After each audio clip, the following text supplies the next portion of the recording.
ও মা, রান্না হয়ে গেছে আজকে? আরে রান্না হয়নি, হচ্ছে, হয়ে যাবে এক্ষুনি। দেখো না আচ্ছা। বারবার বৃষ্টি আসছে, বারবার ওপরে আবার যাচ্ছি। সেই মেঘ লেগেছে। হ্যাঁ, তোমার শরীর খারাপ বলছো, পাচ্ছ না বলে আমি নিয়ে আসছি, বারবার ওপর নিচ করছে, একবার করে মেলে দিচ্ছি, একবার করে তুলছি। বৃষ্টি তো সেরকম হচ্ছেই তো না। সেই ছাগল তারণ বৃষ্টি হচ্ছে বলে তাই বৃষ্টি হচ্ছে। ওই রকম ব্যাপার। আরোতে আরো গরম ধরে গেছে বলো। গরম ধরে গেছে, সেজন্য রান্না করতেও ভালো লাগছে না। ফ্যানের তলায় গিয়ে বসছি আর আসছি, রান্নাঘরে আর ইচ্ছা করছে না রান্না করতে। কি করলে আজকে রান্না? আজকে এরকম মুগের ডাল করেছি। মুগের ডাল এটা তো আছে, হ্যাঁ। এটা বাটিতেও মুগের ডাল রেখেছি। আর কাঁঠালের বীজ ভাজা করেছি। আচ্ছা। আর এটা হচ্ছে বড়ি টড়ি বরবটি আলু বেগুন দিয়ে একটা ঝোল ঝোল করেছি। আর এমনি এরকম রসা টাইপের করেছে? হ্যাঁ হ্যাঁ, রসা। এখানটায় এই যে আমার ছেলের প্রিয় ঝুরি আলু ভাজা, ওহ, দারুণ। বিয়ের বাড়ির স্টাইলে। কারি খুব পাতা সুন্দর হয়েছে কিন্তু। কারি পাতা দিয়েছি, বাদাম, তারপরে শুকনো লঙ্কা সব দিয়েছি। খুব ভালোবাসে খেতে। একদম সত্যি বিয়ে বাড়ির মতনই হয়েছে। তুমিও তো ভালোবাসো হ্যাঁ, আমার তো খেতে। খুব ভালো লাগে। হ্যাঁ। আর এই যে আর এখানটায় এটাই কি হচ্ছে? এটা একটু পনির তৈরি করলাম। এই যে বাহ, এটা হয়ে গেছে।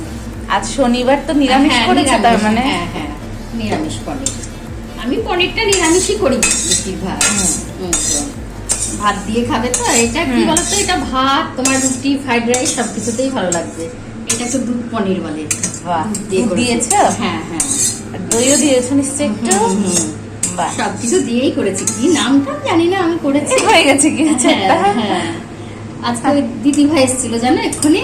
আহ, দিদি ভাই এসে আমাকে জিজ্ঞাসা করছে যে কাকিমা অঙ্কিতা কাঁঠাল খাবে। আজকে অঙ্কিতার শরীরটা তো ভালো না, আজকে আর কাঁঠাল খাবে না। তাই বললাম, খেতে নাকি তুমি? না না, আমি খেতাম না। খেতে ইচ্ছেও করে, আবার খেতেও পাচ্ছি না। না, তোমার গ্যাস হয়েছে তো, থাক কাঁঠালটা খেতে হবে। আচ্ছা, অন্য একদিন বলবো যে দিয়ে যেতে। ঠিক আছে। আর এই গরমে কাঁঠাল মাঠাল খেতে, আম এসছে, আম তো হ্যাঁ। খেতে ইচ্ছা করছে না গো। আম ভয় খেয়েও পাচ্ছি। শরীর খারাপ করছে, যাই খাওয়া হচ্ছে শরীর খারাপ ভয় হচ্ছে। পাচ্ছি আমি একদম।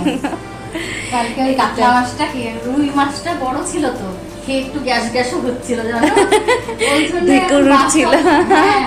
ওই জন্য কি বলতো, বাটা মাছের পাতলা ঝোল খেতে হবে। এই জন্য গরমে বলে না শুধু পাতলা খাও, হালকা খাও। পাবদা মাছের ঝোল এইসব হ্যাঁ। পাতলা পাতলা খেতে হবে।